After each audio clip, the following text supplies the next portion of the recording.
Ассаламу алейкум достор, барыңыздарга салам. Бүгүнкү биздин берүүбүздө сиздер сурап келген, сиздер ошондой эле кызыгып келген көп жаш муундар жана ошондой эле бардык спорт сүйүүчүлөрү кол күрөш боюнча бир видео чыгарбайсыңарбы деп кызыктар болгонсуздар. Бүгүн ошол суроо талапка жооп беретинде Мега Спорт Фитнес клубунда биз өзүбүздүн залыбызда биргеликте машыгып келген Кубанычбек уулу Бактияр бүгүн сиздер менен биргеликте биздин каналда болмокчу. Андыктан ана эмесе кеттик.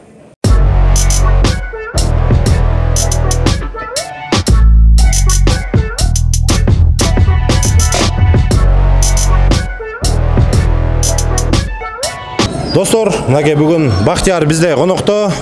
Ушу кол күрөштүн эрежелери менен, өзүндө болгон ийгиликтер менен, техникаларын, тактикаларын кандай болсо күчтөнсө болот деген ой максатта бүгүн сиздер менен жакшы видео обзор болмокчу. Андыктан Бактияр болсо жөнөкөй эле жигит эмес, Кыргызстандын бир нече жолку чемпиону, Азиянын 2 жолку күмүш медалдын ээси жана ошондой эле дүйнөлүк чемпионатта 2 жолку коло медалдын ээси.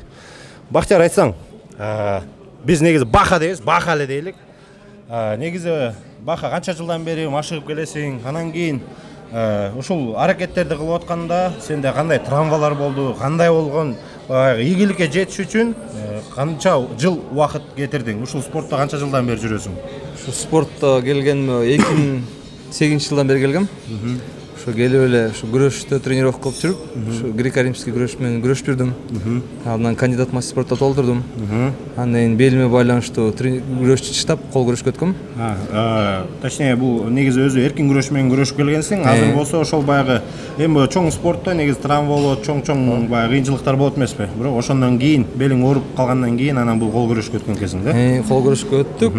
Өткөндөн кийин өзүм эле кичинекей кезден бери жакшы көрчүмүн кол күрөштү. Балдар менен күрөштүрүп, школдон күрөштүрүп. Андан кийин ошо 2008 жылы бир дос балам алып келди. Чемпионат республикага кол күрөштөн. Ошондо 55-50 килограмм элем. Экинчи месте алдым. Биринчи жолу чыгып, экинчи месте. Биринчи жолу мындай кызыгуу менен. Кызыгуу менен. Ага чейин бир аз мындай баягы мектептен күрөштүрчүмүн, дос балдар менен күрөштүрчүмүн.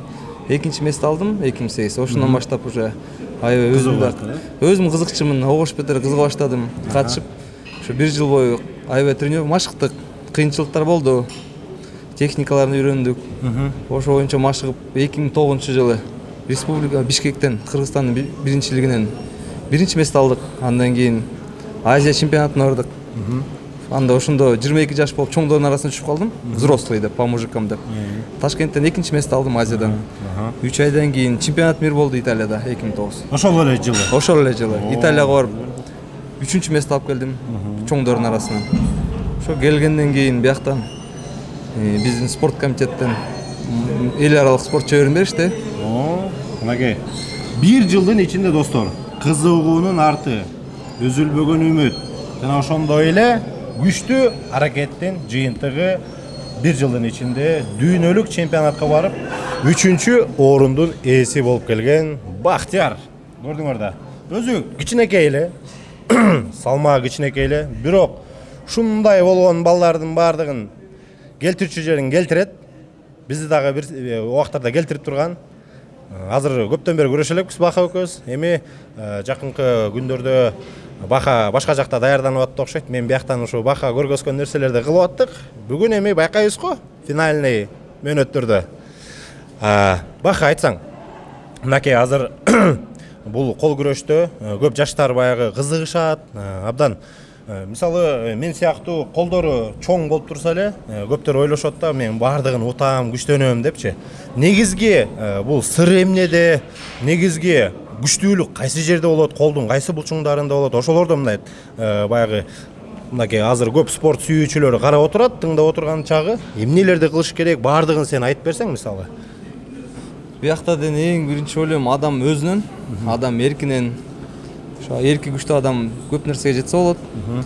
Бул талыкпай тренировка кылыш керек. Кээ бирөөндө болсо ошо туаса берилген күчтүүлөр бар, кээ бирөө тренировка кылып жүрүп күчтөнгөн балдар бар. Буда мен эң негизгиси ойлойм, бул тарамыштар күчтүү болсо деп, сухожилие. Onun атайын өзүнүн упражнениялары бар. Ошо канча ошо бир упражненияны кылган сайын ошончо ошо кайсы жакка берсең ошолой күчтүү болуп баштайт да. Мисалы, пальцага берсең өзүнчө күчтүү. Биякта лучевой деп бар.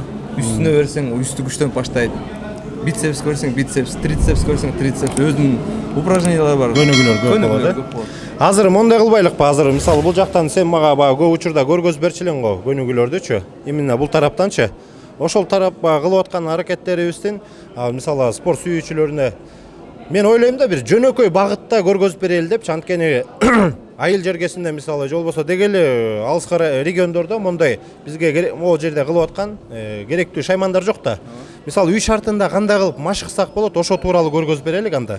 Ана биз менен бирге болуңуздар. Кудай буйруса сиздерге керектүү техника жана тактикаларын үйрөтүп беребиз. Кеттик анда. Достор, мынакей азыр үй шартында дегеле кандай оңой жол менен азыр колдорду күчтөсөк болот дейт. Бака кайсы жер дедиң? Колдун сырткы бөлүктөрү могу? Үстүнкү бөлүгү. Эмне деп айтылат бул? Лучевой. Мынакей лучевой деп коет экен, эми орусчасы да. Мына кол билектин каптал бөлүктөрү экен, мына могу. Бул анткени кайсы техникада, мисалы кармашканда, Өйдөгө татканда, мындай өйдөгө. Анан кийин көргөзүп беребиз. Баягы өзүнүн столунда мындай техникасын кандай абалда ушундай эме кылса болот, күчтөсө болот. Азыр бул жерден турникте лучевой дейт. Ошол көнүгүүнү азыр сиздерге көргөзүп беребиз. Давайте. Турникте мындай кармаса деле болобу кандай?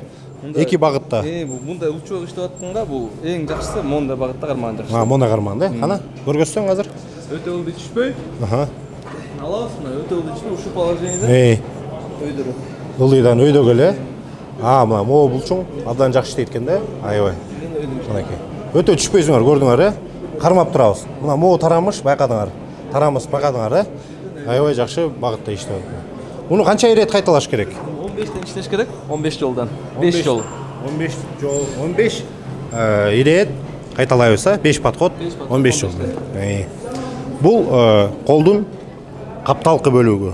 Мынакей техникасы болсо, кол күрөшүп атканда өйдө көздөй тартканга дейт. Өйдө көздөй тартканга. Бияктан да могу артка каптал иштейт, чтобы бери тартыш үчүн. Мындай. Турник тартмак. Мындай могу багытта, Абдан жакшы. Ушул себеби ушул положениеде көп дайыма тартынып турса, бара-бара вес кошуп жеңил болсо, кол күрөшкөндө бул жерден кол ачылып кетпеш үчүн да. Анткени биякта өзүңүн салмагын кармап турасың. Өзүң салмагын. Жеңилдеген сайын акырын белиңе вес тийилип, таш эле бирде келип, орлотуп көтөрө берсе болот. Жакшы. Мынакей көрдүңөр. Эң жакшы үйдөн да машыксак болот. Үйдө жатып эле турник барыбызда. Мондай абалда экен, көрдүңүздөр, Мондай абалда кармадык. Андан кийинки 5 жол бүткөндөн кийин муну 10 секундадан кармап койсо болот да. Турниктин үстүндө жанагындай абалда. Мындай абалда же жеңил болсо бир колдоп. Сен бир колдоп көргөзө аласыңбы? Мына бир колдоп көргөзөт бака, карагыла давай. 60 кг салмагы. Анан мону бир колдо кармаш керек. Мына байкадыңар да. Байкадыңар да. Мындай чеберчиликти кайра бияка өтүп, биякта дагы бир колдо. Бир колдо. Вот. Көрдүңөр. Ал өзүнүн салмагын абада деп айталык. Үстүңкү бөлүктө. Биздин жерде эмес, үстүңкү бөлүктө эң оңой кармап атат. Андан кийинки көнүгүүлөрдү кандай кылсак? Үйдө бизде штангалар бар. Штангалар, Колдун өйдөкү бөлүгүнө кетиш үчүн. Өйдөңкү бөлүгүнө. Мындай кармап, жакыныраак.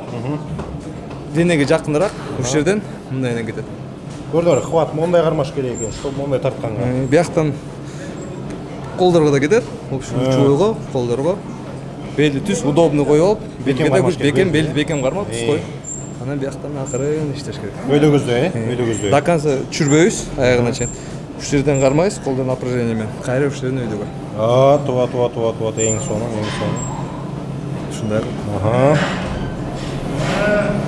Бул деле ошол жана лучевой деп атасыңарбы, ошол эмеге? Бул дагы тарамыштарга, тарамыштарга кетет. Будан дагы 5 жолу 8 жолдан акырын кылсак болот. 5 подход 8 жолудан. 5 подход 8 жол. Акырындан вести кошуп жеңил болсо. Мисалы биринчи ушу жеңил менен башташ керек да, туура? Бир жеңил. 2 подход.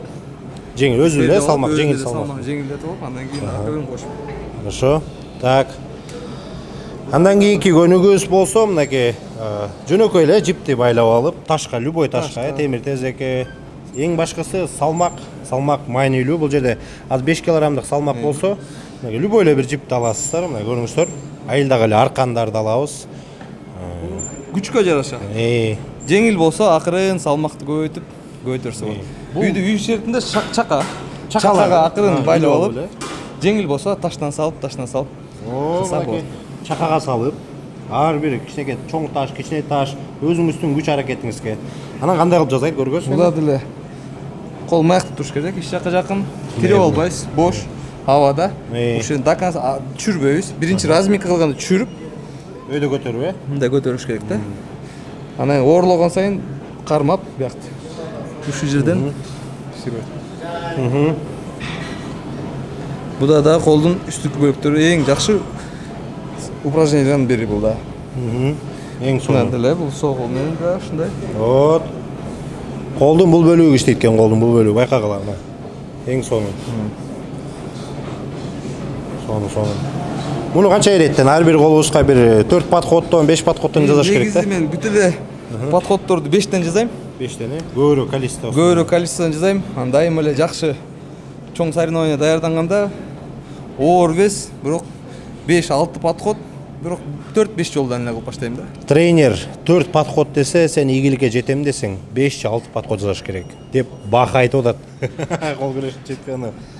Достор, бака азыр 4-чү көнүгүүнү көргөзүп бермек. 4-чү көнүгүү. Себеп дегенде азыркы техникасы болсо бурап тартуу дейт.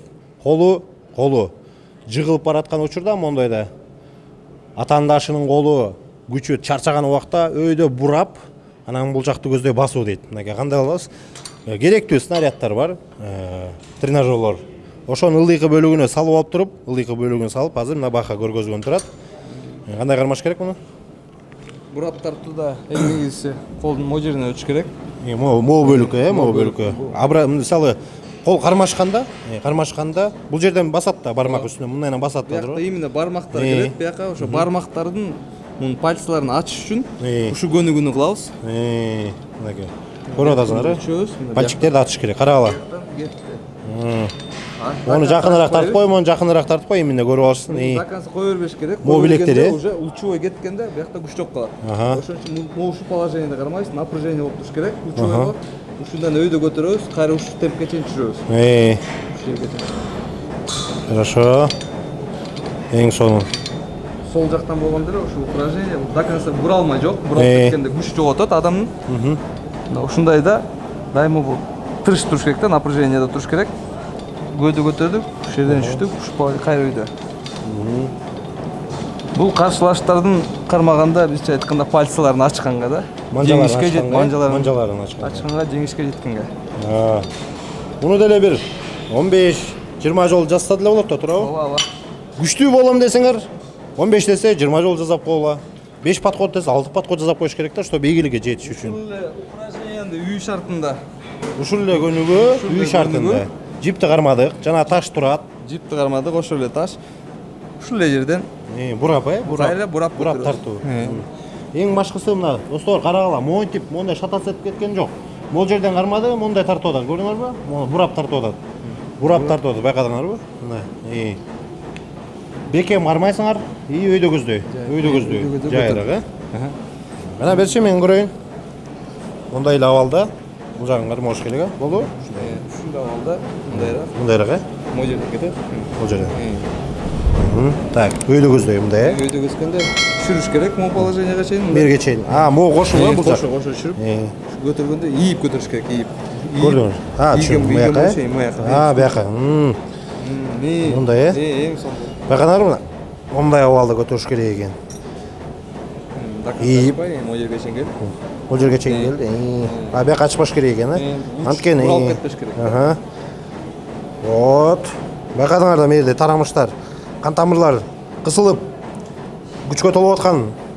Жакында кол күрөшкө чыгып, ал жактагы бир чоң салмактагыларды эсине отурабыз окшойт деп койдум да. Чыкса болобу бизге? Чыкса болот, обязательно чыкса. Бирдеме бар бекен деп элечи. Мактаныч эмес го? Колго 120 килограммдык бицепстерди кылып атабыз, бирок бицепс роль ойнобойт дегенди айтып каласыңарбы? Ох. Бул өтө түшүп калды кол. Тонкий упражнениялар.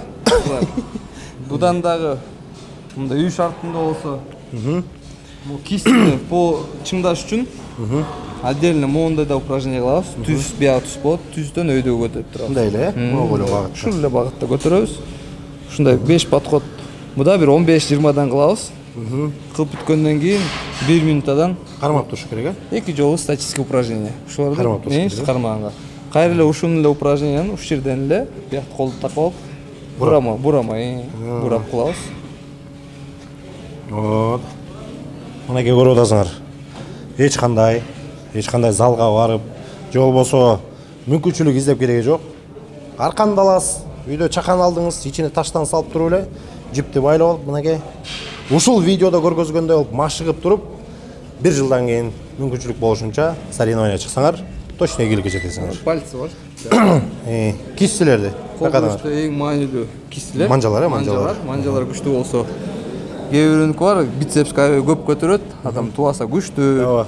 Мисалы мен колума эле көп көтөрө берем, онун эле бере берем. Кистилер слабый болсо, манжаларда слабый болсо, бул ачылып кетет да. Ачылганда уже адам уже удууга мажбур болот да. Ошон үчүн кистини мындай упражнение бар, үйдөн эле. Жалпак оорураак менен алып, будан өйдө көтөрөбүз. Кисти менен. Бир манты тамак алып келесиң, жыттайсың, обратно кетесиң. Ушул эле упражнениени бүткөндөн кийин оорураак таш болсо, ич керек, кол удобныйраак. Ошону эле 50 секундада мындай кармап туруш керек, э? Мындай кармап туруп, ошондо манжалар күчтөнөт. Чтоб кол көрүшүп атканда ачылбаш үчүн. Эң жакшы. Эң башкы керектүү жана ошондой эле жөнөкөй шарттагы көнүгүүлөрдүн түрлөрү экен, э? Түрлөрү. Мынакей достор, көрүп атасыңар, бул жерде Баха бардык нерсени көргөзүп берди. Бизге керектүү жана сизге керектүү көнүгүүлөр болду. Жөнөкөй шартта, үй шартында эң башкысы туура жасап, анан кийин атаандашты эле таап алсаңыз, бирок абайлагыла. Бир 2 жолу кылып алып эле сразу күрөштүрсөңөр, анда силер адашкан болосуңар. Сухожилие деп коет, мисалы, тарамыштар. Колдун ичинде болот, булчуң эмес, булчуңдун ичинде болот. Ошонун бардыгы чоюлуп кала турган болсо, колуңду да өйдө көтөрө албайсың. Аны эмесе, бүгүн Бахага сюрприздер даярдап койгонбуз. Биякта здоровый амбалдардын баары ушул жерде чогулган. Баханы келип 60 килограммдык бирөөнү чачыратабыз депчи. Азыр ошо Баха чачыратабы же Баханын колдорун жулуп алышабы? Ошол здоровойлор биргеликте мощный жана сочный күчтөрдү көрөбүз. Биздин каналдан алыстап калыңыздар достор. Достор, мынакей азыр финалдык мөөнөттөргө келип жеттик. Азыр болсо Баха бул жерде турган жигиттер ар бири 60, 70, 80, 90 жана ошондой эле 100 килограммдык салмактагы балдар болот. Азыр болсо биз 60 килограммдык мутанттар менен жана ошондой эле 70 килограммдык танкалар менен 100 килограммдык вообще зверlik бодибилдер Айбек деген бири бар. Азыр ошону дайындап атабыз. Балдар массаж кылып атат, колдорун ушалып атышат азыр. Ошо менен кол күрөштүрөбүз. Кана Баха, кана кеттик. Бизде азыр 65 килограммдык Баханын соперниги кеттик. Кандай кылып кармайсыңар мына? Бул биринчи жолу күрөштүрүп атат. Колун жулуп албайбыз, мына кармайбыз экен муну. Кичине мүмкүнчүлүк беребиз. Давай, сен удобный карма, бекем. Давай, смело эле. Кепканы өйдөрөөк алып коебуз. Жашынбаш керек. Урулуп калсаң, эртең күчтөнөсүң. Мынакей. Баха 60 килограммдык атаандашына болсо, кичине болсо да мүмкүнчүлүк берди, бергөздөй басканга. Команда кандай эле? Ready go дешип эле. Даярсызбы? Сиз даярсызбы? Ready go. Давай. Разминка болуп атат. Врачкага разминка болот. Оң тараптагы атаандаш мыкты экен. Карагыла, жыгайын деп турат. Ой, биринчи жолу көрдү. Красавчик. Салам алып коебуз. Вот, атаандашты сыйлаш керек. Андан кийинки кел 75 килограммдык танка. Мына байкадыңар, өтө красавчик жигит. Көрдүңөр да, мындай смуглый дене Бишкекте бирөө эле, жок экөө экен, биякта бирөө турат. Бирөө өлдүк, бирөө таластык экен. Таластык кийин чыгат азыр. Нарындык дабыр бар турбайбы кара жигиттерден. Так что кеттик, кана. Мүмкүнчүлүк беребиз. Ready go. Вот, давай, тарт бери көздөй плечиң менен. Тартабыз. Бул жерде кайсы ыкма колдонуп атат? Баха комментарий берип турабыз ушул моменттен. Тарт. Бицепс менен. Анасыга. Мындай кичине бир экөөс айтып кой, байкең 60 килограммда 65те турат да негизи. Азыр өзү 64 салмак. Эмнеси күчтүү экенин бир аз айтып коем мен.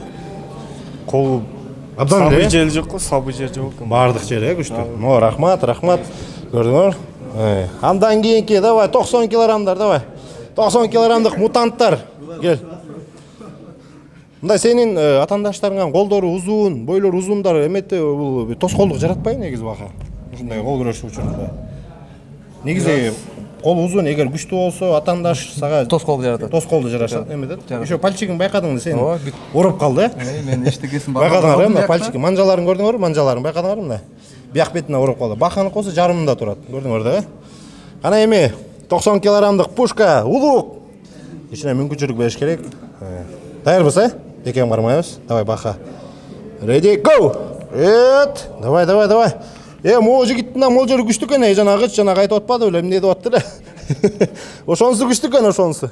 Тартабыз. Бака чарчап баратат, улук чыдайбыз. Кичине убакыт, кичине аракет, күчтүүлүк, жамбаштар кайрып, плечини бери кайрып дегендей. Вот, кетет. Эмне болуп атат бул жерде? Давай, тарт. Амай. Монун бетин тартабыз да. Бетин срочно такты камераны карайбыз. Мына бети. Кып-кызыл болуп. Так, андан кийинки пушкалар кел. Мынаке. Бул жигит болсо. Мынаке уверенно келатат, байкадыңарбы? Уверенно. Эчтеке билбейсиң. 4-чү бала. 4-чү атаандаш. Мынаке. Бул жерден эми серьезный салмактар кетатат. Аз бардыгына атаандашты даяр болобуз. Жакшы эле ысыдык колу. Ready, go! Вот. Кайра. Атаандаш даяр болду. Фаль старт. Фол болуп калды, фол. Даярбыз, Даярсың, Ready, go! Күчтүү. Кел бияка, кел. Ана дайыр тиякта эме бар. Боло эми батыраак. Мынаке, кол күрөштүн чемпиону. Кайсы сол кол, оң кол? Кайсы кол менен? Сол кол менен кел. Как раз оң колу эс алып турсун. Оң кол менен күрөшөм. Так, даярданабыз. Катуу даярданабыз. Даярсыз, Ready, go! Вот, мынаке. Давай, кайра.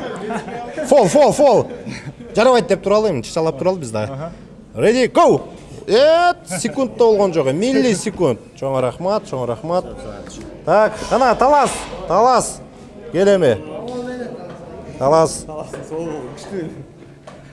Жанагы биз мактап аткан жигитти таптап тургула. Айбек деген жигит каякта жүрөт? Мактап аттыгы. Так, даярданабыз мынаке. Сол кол, сол кол. Алдап кетпегиле. Алдайбыз.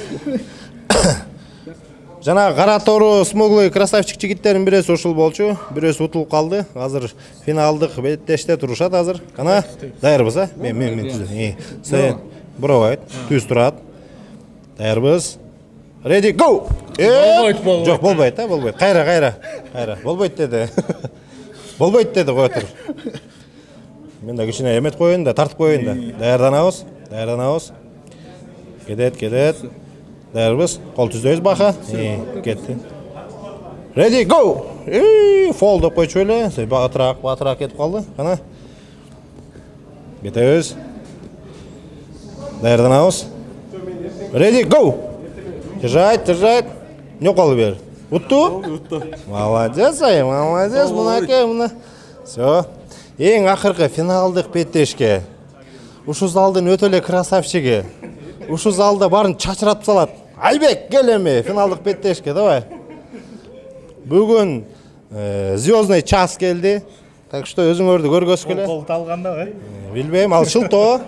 Любой атлеттин шылтоосу ал. Жок, колду алганда келдим дейм. Мунуку? Муну табайт, Неге талбайт? Бул эмне?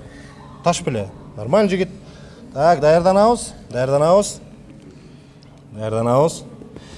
Бодибилдинг или армрестлинг. Кайсынысы күчтүү экенин байкайбыз. Салмагы 64, салмагы 100 килограмм. Так что, кана кимге ставка коебуз, ставка жигиттер. Ставка койгула. Ставка.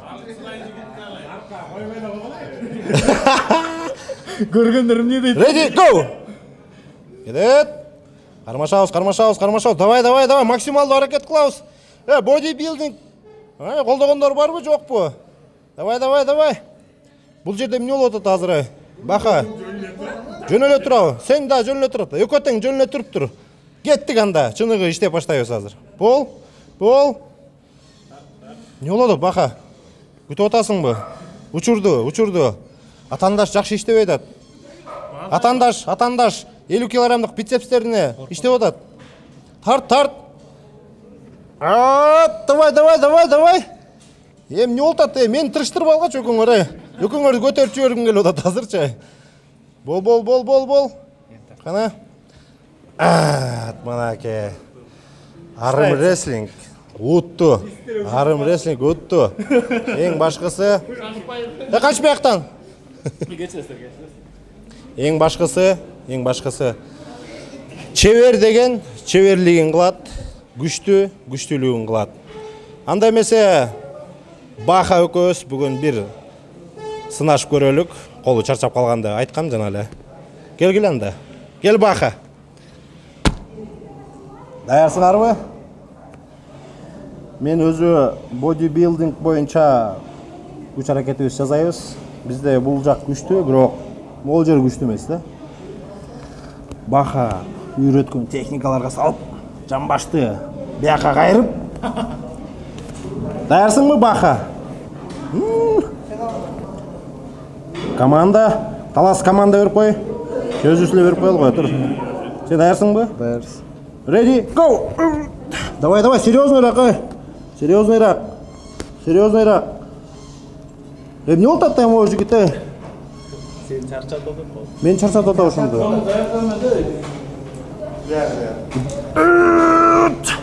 Ама мен кошо көтөрүп атам, мени кармап тургулай.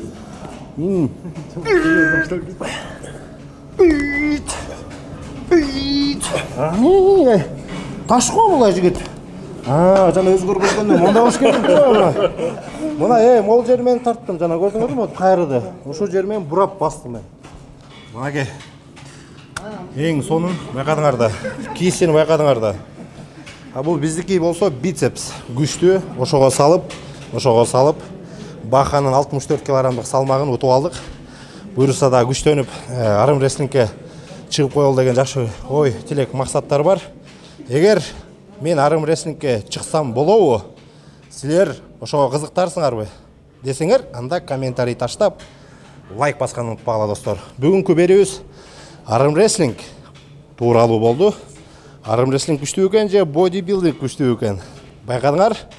Андыктан барыңарга чоң рахмат. Биз менен бирге болгула.